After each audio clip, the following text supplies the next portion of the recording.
talaga yung status ng relasyon? Be still my heart. Kasi kay Coco, parang komportable ako. Ramdam na babae ka, naaalagaan ka. Go far and wide just to be near you. Nakakita ko sa kanya yung sarili ko, para siyang babae version. Shine a bit bright, I've noticed when you're close to me. Still it remains a mystery. Anyone who sees. Coco, ikaw yung nag-request sa kanya ngayon. Parang ang isipin ng tao, talagang type mo si Julia. Pwede naman mag-request. Mga nagsasabi na pag gusto mo daw talaga yung tao, gagawa ka ng paraan. Oo, you will go out of your way. And it's not just wishful thinking. Nahihirapan mo ako eh. Hindi, dreaming. Kapag gusto mo isang bagay, I know what these are symbols. tama na!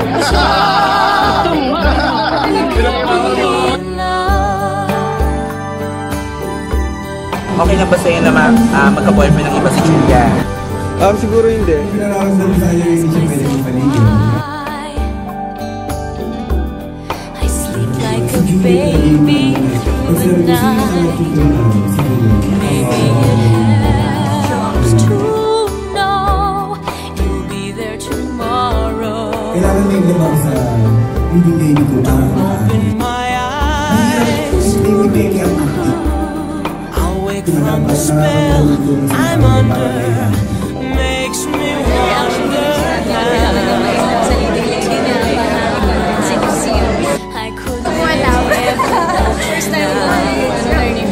and what about the laughter, the happy ever after, like voices of sweet angels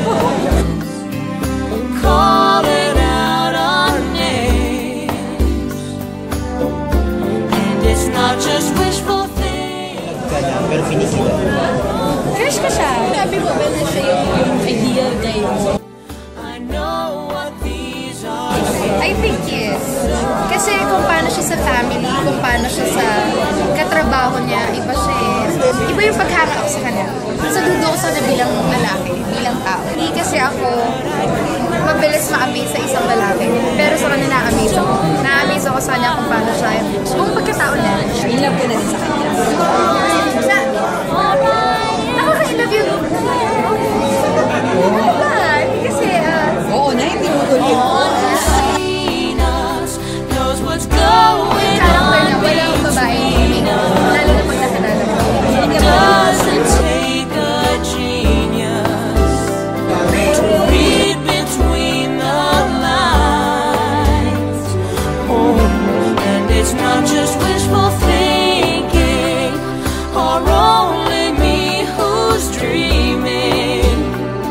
I know what these are symptoms of. We could be in love.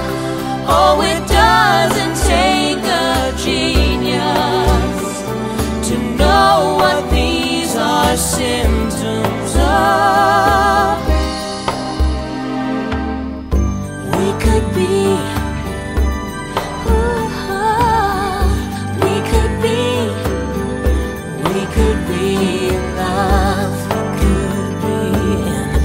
We could be in love.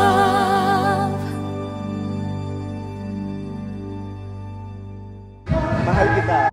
I love you. Ano? Okay na?